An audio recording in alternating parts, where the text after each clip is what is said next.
एका मोठ्या आणि सगळ्यात महत्त्वाच्या बातमीनं बीडमधील सरपंच हत्ये प्रकरणी तपासाला वेग आलेला आहे। बीडमधील सीआयडी कडून आता वाल्मिक कराडच्या दुसऱ्या बायकोची आज चौकशी करण्यात आलेली आहे आणि याच महिलेची काल केज पोलीस ठाण्यात सीआयडी कडून दिवसभर चौकशी करण्यात आली होती आणि आज पुन्हा एकदा या दुसऱ्या बायकोची चौकशी करण्यात आलेली आहे। सीआयडीनं आता मात्र तपासाची चक्र जोरदार फिरवल्याचं इथं दिसतंय। वाल्मिक कराडच्या दुसऱ्या बायकोला देखील चौकशीसाठी सीआयडीनं बोलावलेलं आहे आणि तिची काही तास चौकशी करण्यात आली आहे।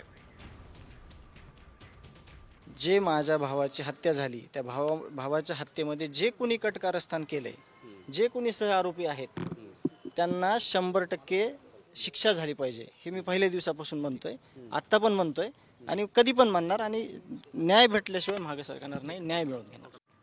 दरम्यान सरपंच संतोष देशमुख यांच्या हत्या प्रकरणात भाजपचे आमदार सुरेश धस यांनी एक मोठा गौप्यस्फोट केला। पोलिसांना सरेंडर व्हावं की नाही यावरून वाल्मिक कराड आणि त्यांच्या आकांमध्ये वाद सुरू आहे असा दावा धस यांनी केला आहे। आका कोण आहे हे मात्र धस काही सांगत नाहीये। फार यंत्रणा माननीय मुख्यमंत्री महोदयांनी अक्षरशः स्पीडअप म्हणजे 150, 200, 250चं स्पीड जे म्हणता आपण तेवढ्या स्पीडने लावलेली आहे। आणि मी अगोदरच म्हणलं की बकरी की माँ कब तक दुआ मागेंगी, दुआ फार दिवस चालत नसती, दुआ अर्ध्यातच सुटणार आहे। आणि मला असं वाटतं आका आणि त्यांचे आका यांच्यामध्ये द्वंद्व चालल्यावाने दिसतंय। हजर व्हावा का नाही, व्हावा का नाही, व्हावा का नाही असं काहीतरी चालल्यावाने दिसतं। तर वॉन्टेड असलेला वाल्मिक कराड महाकालच्या दर्शनाला गेल्याची माहिती समोर आलेली आहे। 11 डिसेंबरला वाल्मिक कराड आपल्या सहकाऱ्यांसह मध्य प्रदेशातल्या उज्जैन महाकाल ज्योतिर्लिंगाचं दर्शन घेण्यासाठी गेला होता। तसे फोटोही त्यानं आपल्या सोशल मीडियावर अपलोड केलेले आहेत। मात्र या फोटोंमध्ये वाल्मिक कराडचे अंगरक्षक असलेले पोलीस कर्मचारी सोबत दिसत आहेत। त्यामुळे फरार असलेल्या कराड सोबत हे पोलीस कर्मचारी काय करत होते असा सवाल अंजली दमानिया यांनी उपस्थित केला आहे।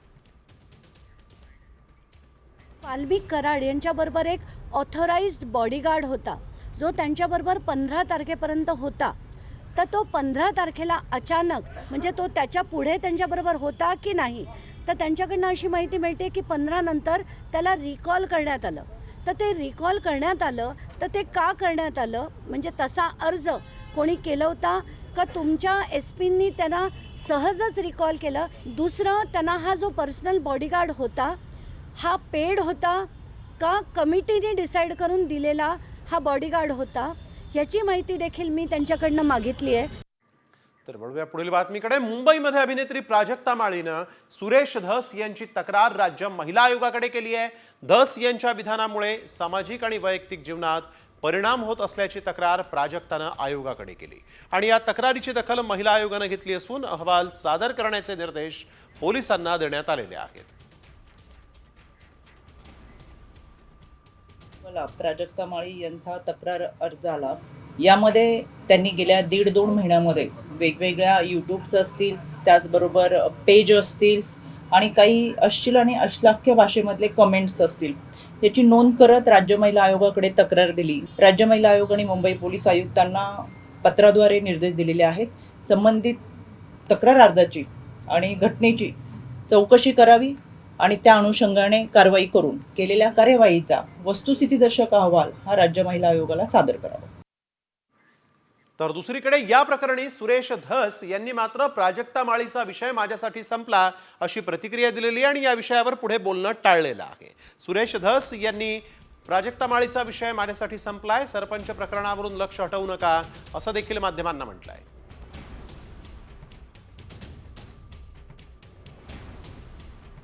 कृपया तो विषय संपलेला आहे।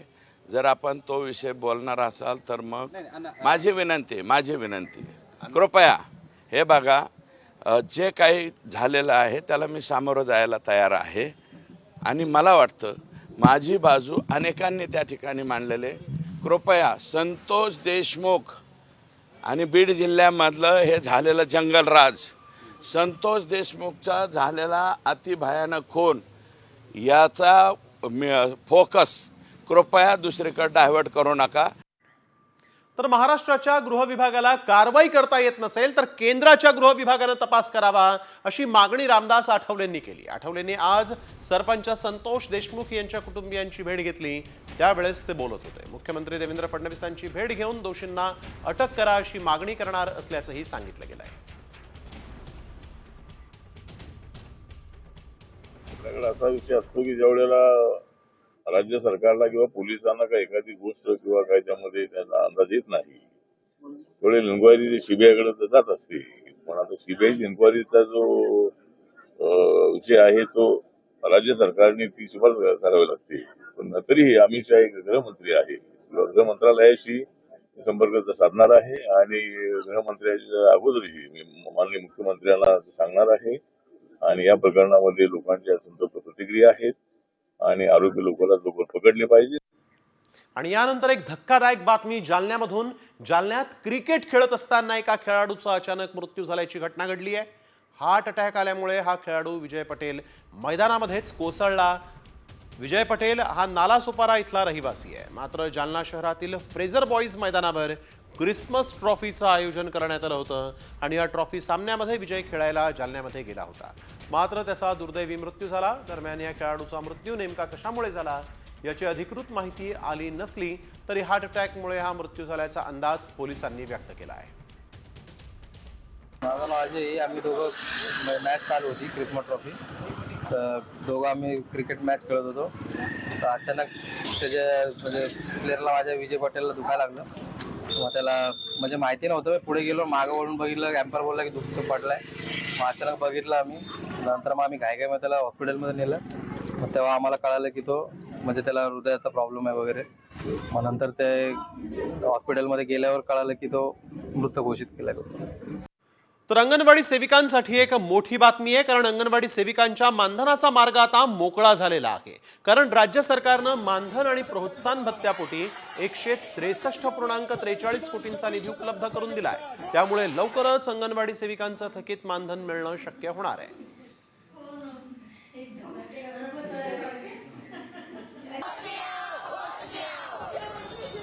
राज्यातील शिक्षकांना मोठा दिलासा देणारी बातमी आहे. शिक्षकांचा पगार हा 5 जानेवारीपर्यंत होण्याची शक्यता आहे.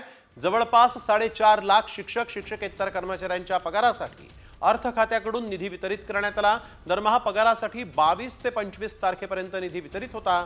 पण यावेळेस लाडकी बहीण योजनेमुळे तिजोरीत पैसा नसल्यानं 2 दिवस विलंबानं हा निधी वितरित करावा लागलेला आहे. आणि त्यामुळे शिक्षकांचा पगार आता 1 तारखेच्या ऐवजी 5 तारखेपर्यंत होणार आहे, असं वेतन अधीक्षकांनी सांगितलेलं आहे. शिक्षक शिक्षकेतर कर्मचारी आहेत 4.5 लाख. दरवर्षी पगारासाठी निधी 68,000 कोटी रुपये खर्च होतो. दरमहा लागणारा निधी हा 5,500 कोटी इतका आहे. दरमहा पगाराची तारीख 1 इतकी असते.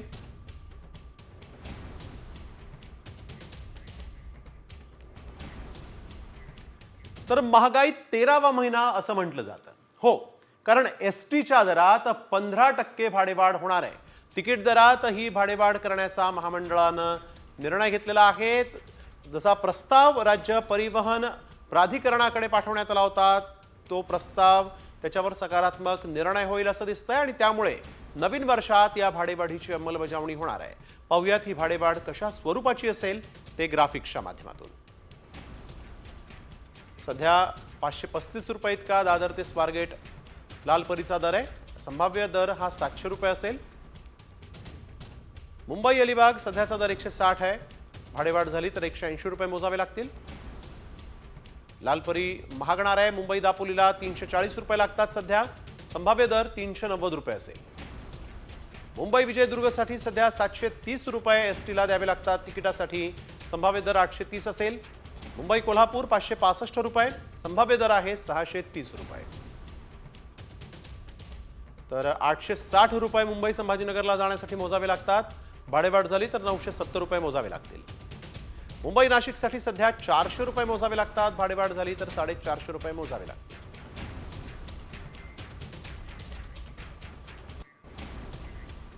जेजुरी गडावर आज सोमवती अमावस्येची यात्रा आहे आणि सलग आलेल्या सुट्ट्यांमुळे खंडेरायाच्या दर्शनासाठी भाविकांनी जेजुरी गडावर मोठी गर्दीही केली। या यात्रेनिमित्त जेजुरी गडावर भंडाऱ्याची उधळण करण्यात आलेली आहे। भंडाऱ्याची उधळण करत येळकोट येळकोट जय मल्हारच्या नावाने अवघी जेजुरी दुमदुमते। ही विहंगम दृश्य आपण पाहतोय। सोन्याची जेजुरी, जेजुरीला का म्हटलं जातं ते आज या दृश्यातून पाहायला मिळतं। जेजुरी गडावर येळकोट येळकोट जय मल्हारचा एकच गजर सध्या होत आहे। विहंगम असं हे दृश्य यावेळेस साम टीव्हीच्या प्रेक्षकांसाठी। आज कहा स्नानासाठी जेजुरी गडावर मोठ्या संख्येने भाविक आले होते। सलग आलेल्या सुट्ट्या तसंच नवीन वर्षाच्या निमित्तानं मोठ्या संख्येनं भाविक जे आहेत ते जेजुरीमध्ये येत आहेत आणि आज सोमवती अमावस्येच्या निमित्तानं तर जेजुरी गड जो आहे तो भाविकांच्या गर्दीनं फुलून गेला। मोठ्या प्रमाणात भंडाऱ्याची उधळण इथं करण्यात आलेली आहे। येळकोट येळकोट जय मल्हारचा गजर आज इथं आलेल्या प्रत्येक भाविकाच्या मुखी होता।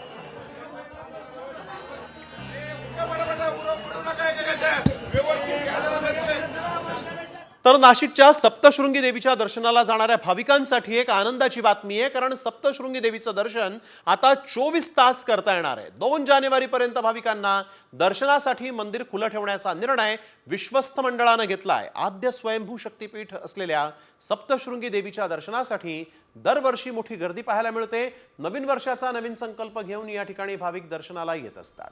त्यामुळे मंदिर दर्शनासाठी 24 तास खुलं राहणार असल्याचं मंदिर प्रशासनानं जाहीर केलं आहे।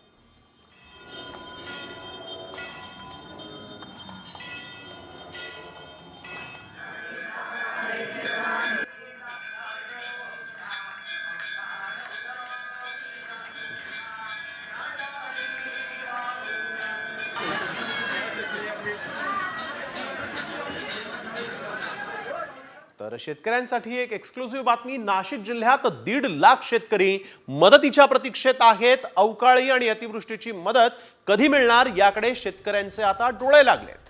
3 वर्षांमध्ये 1.5 लाख शेतकऱ्यांचं 180 कोटींचं नुकसान झालं। बागायती, जिरायती आणि फळपिकांचं जवळपास 80,819 हेक्टरवरच्या पिकांचं नुकसान झालेलं आहे आणि त्यामुळे शेतकरी नुकसान भरपाईच्या प्रतीक्षेत आहेत। आपण बघतोय अवकाळी अतिवृष्टीची मदत कधी मिळणार असा प्रश्न आता या शेतकऱ्यांना भेडसावतोय। 1.5 लाख शेतकरी जे आहेत ते मदतीच्या प्रतीक्षेत आहेत।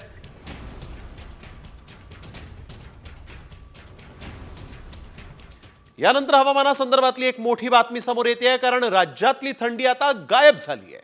मात्र नवसंकट सर्वसामान्यांसमोर आहे आणि शेतकऱ्यांसमोर उभं राहणार आहे, कारण थंडी गायब झाल्यामुळे आता राज्यात उकाडा वाढणार आहे। उत्तर भारतातल्या राज्यांमध्ये थंडीचा कडाका ओसरलेला आहे। ढगाळ हवामानामुळे किमान तापमानात वाढ होत थंडी गायब झाली आहे। मात्र आता उकाडा वाढणार असल्यामुळे पिकांवरती त्याचा परिणाम होऊ शकतो, तसंच सर्वसामान्यांनाही वाढत्या उन्हाचा फटका बसू शकतो।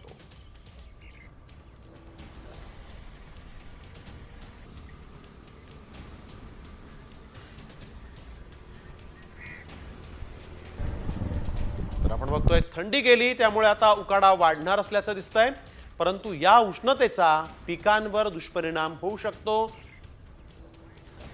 त्यामुळे आता शेतकरी तसंच सर्वसामान्यांचं टेन्शन वाढलेलं आहे। वळूया पुढील बातमीकडे। 31st साजरा करण्यासाठी सिंधुदुर्गातील अनेक समुद्र किनाऱ्यांवर पर्यटकांनी मोठ्या प्रमाणात गर्दी केली आहे। महाराष्ट्राबरोबरच गोवा, कर्नाटक या राज्यातूनही पर्यटक इथं दाखल झालेले आहेत। पर्यटकांमुळे सगळे हॉटेल हाऊसफुल झाले। समुद्रातील स्कुबा डायव्हिंग, बनाना राईड्स आणि इतर खेळांचा पर्यटक आनंद लुटताना दिसत आहेत। तसंच सिंधुदुर्ग किल्ला दर्शनासाठी मोठी गर्दी झाल्याचं देखील पाहायला मिळत आहे।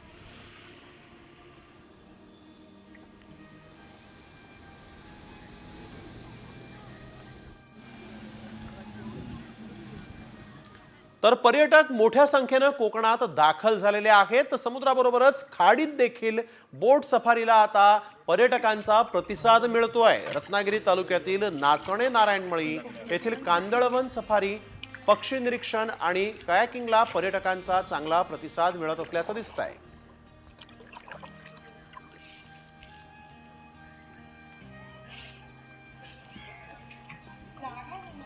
किती दिवस दुखवत आहे? 31 डिसेंबरच्या पार्श्वभूमीवर लोणावळ्यातील टायगर पॉइंट आणि लायन्स पॉइंट इथं पर्यटकांना बंदी घालण्यात आलेली आहे। दरवर्षी 31 डिसेंबरला साजरा होणाऱ्या या नववर्षाच्या स्वागतासाठी म्हणून मोठ्या प्रमाणात लोणावळ्यामध्ये पर्यटक गर्दी करतात। टायगर पॉइंट, लायन्स पॉइंट या ठिकाणी सनसेट पाहण्यासाठी पर्यटक येत असतात। पर्यटन स्थळ असलेल्या लोणावळ्यातील लायन्स पॉइंट आणि टायगर पॉइंट या ठिकाणी गर्दी होण्याची शक्यता आहे। हे लक्षात घेऊन दोन्ही ठिकाणी 31 डिसेंबर 2024 आणि 1 जानेवारी 2025 दरम्यान पर्यटकांना बंदी घालण्यात आलेली आहे। याबाबतचे आदेश वडगाव मावळचे वनपरिक्षेत्र अधिकाऱ्यांनी दिलेले आहेत। अलिबागच्या रेवदंडा समुद्रकिनारी महागडी फेरारी समुद्राच्या वाळूमध्ये रुतली।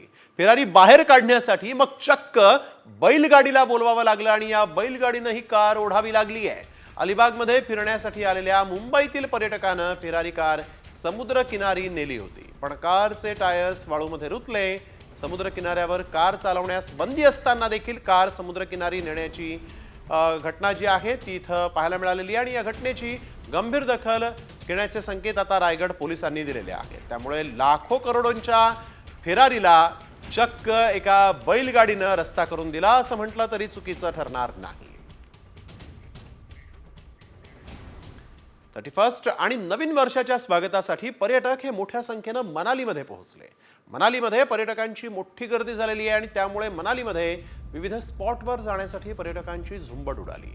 त्यामुळे मनालीतील रस्त्यांवर जागोजागी वाहतूक कोंडी झाल्याचंही पाहायला मिळत आहे।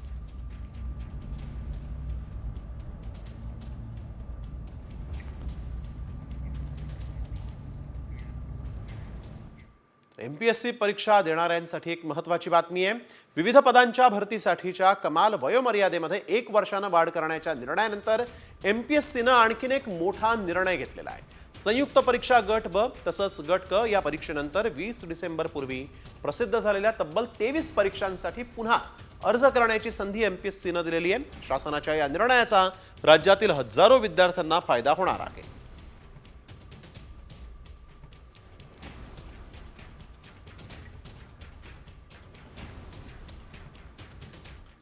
यानंतर बातमी मुंबई लोकलमधली आहे, कारण मुंबईतल्या लोकलमध्ये 2 तरुणांमध्ये जोरदार हाणामारी झाली आहे। लोकलमध्ये एक प्रवासी गुटखा खाऊन लोकलच्या डब्यातच थुंकला आणि मग इतर प्रवाशांनी त्याला बेदम चोप दिलाय। या घटनेचा व्हिडिओ सोशल मीडियावर व्हायरल होतोय। लोकलमध्ये गुटखा खाऊन थुंकणाऱ्या प्रवाशांची कमी नाहीये आणि या ठिकाणी आपण बघतोय या रेल्वेच्या डब्यातच, या लोकलच्या डब्यातच हा प्रवासी गुटखा खाऊन थुंकला आणि मग मात्र सहप्रवाशांचा राग अनावर झाला आणि त्यांनी त्याला चांगलाच चोप दिला आणि त्याला जन्माची अद्दलच घडवली।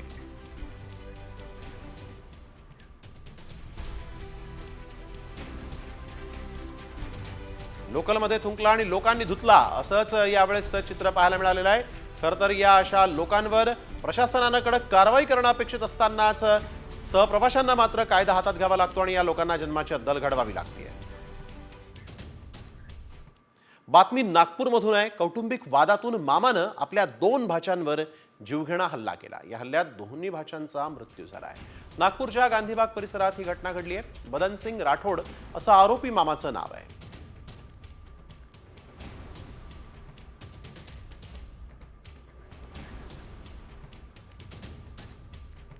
तर आपण बघतोय मामानंच आपल्या 2 भाच्यांना संपवलेलं आहे।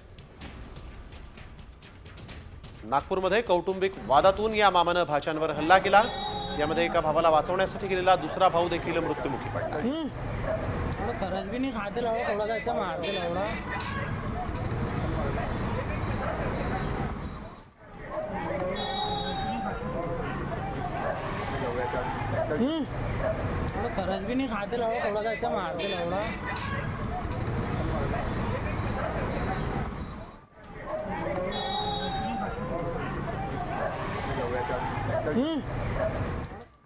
तर यानंतर वळूया पुढील बातमीकडे। बातमी मुंबईतून। मुंबईतल्या विक्रोळीमध्ये प्रचंड वाहतूक कोंडी झाली आहे।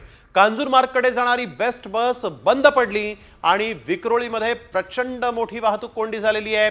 काही किलोमीटरपर्यंत इथं वाहनांच्या रांगा लागलेल्या आहेत। कांजूर मार्गकडे जाणारी बेस्टची बस ही बंद पडलेली आहे आणि GBLR कडे मोठ्या प्रमाणात वाहतूक कोंडी झाल्याचं पाहायला मिळत आहे। अनेक रिक्षा, टॅक्सी तसंच प्रायव्हेट वाहनं जी आहेत ती इथं या वाहतूक कोंडीत अडकून पडलेली आहे। विक्रोळीकडे आपण बघतोय ही दृश्य। कांजूरमार्गकडे जाणारी बेस्ट बस ही बंद पडल्यामुळे मोठ्या प्रमाणात वाहतूक कोंडी इथं झालेली आहे। या वाहतूक कोंडीतून मार्ग काढताना सर्वसामान्य चाकरमान्यांना मात्र पुरते नाकीनव आलेले आहेत। ही GVLR वर आपण बघतोय प्रचंड मोठ्या प्रमाणात वाहतूक कोंडी झाल्याचं पाहायला मिळत आहे। एक BSTची बस बंद पडली आणि या गर्दीच्या वेळातच आपण बघतोय की कशा पद्धतीनं वाहतूक कोंडी इथं झालेली आहे। गेल्या काही वेळापासून इथून एकही वाहन साधं हललेलं नाहीये। गेले 2 तास झालेले आहेत आणि इथं ही बेस्टची बस बाजूला करण्यात प्रशासनाला पुरतं अपयश आहे। त्यामुळे या वाहतूक कोंडीतून कधी मुक्तता मिळणार असाच प्रश्न आता या वाहतूक कोंडीत अडकलेल्या सर्वसामान्यांनी विचारलेला आहे। मयूर राणे आमचे प्रतिनिधी आपल्यासोबत यावेळेस फोन लाईनवरून जोडले गेले आहेत। मयूर, काय अधिकची माहिती? वाहतूक कोंडी सोडवण्यासाठी प्रशासनाकडून काही प्रयत्न होत आहेत का? 2 तास आहे ही स्थिती जैसे ते पाहायला मिळत आहे। पवईहून ठाण्याच्या दिशेने एक बस जात होती, त्या बसमध्ये तांत्रिक अडचण आल्यामुळे बस बरोबर मध्यभागी बंद पडलेली आहे। त्याच्यामुळे साधारण 5 ते 6 किलोमीटर असेल ते बसेसच्या रांगा असतील किंवा रिक्षाच्या रांगा असतील त्या पाहायला मिळत आहेत। मात्र आता काही वेळेपूर्वी ते JCB आलेले आहे, JCBच्या साहाय्याने बस आहे ते साईडला काढण्याचे प्रयत्न सुरू आहेत, मात्र ते काढली जात नाही आहे। बसचे चाकरमाने आहेत बसमध्ये बसले, ते पायी जाण्याचा मार्ग आहे ते आता निवडताना आपल्याला पाहायला मिळत आहे। मुंबई पोलीस असतील किंवा ट्रॅफिक पोलीस असतील हे इथे घटनास्थळी आता सध्या दाखल झालेले आहेत। बिलकुल, धन्यवाद आपण दिलेल्या या सविस्तर माहितीसाठी। बेस्ट बस बंद पडलेली आहे आणि त्यामुळे विक्रोळीमध्ये प्रचंड वाहतूक कोंडी झालेली आहे।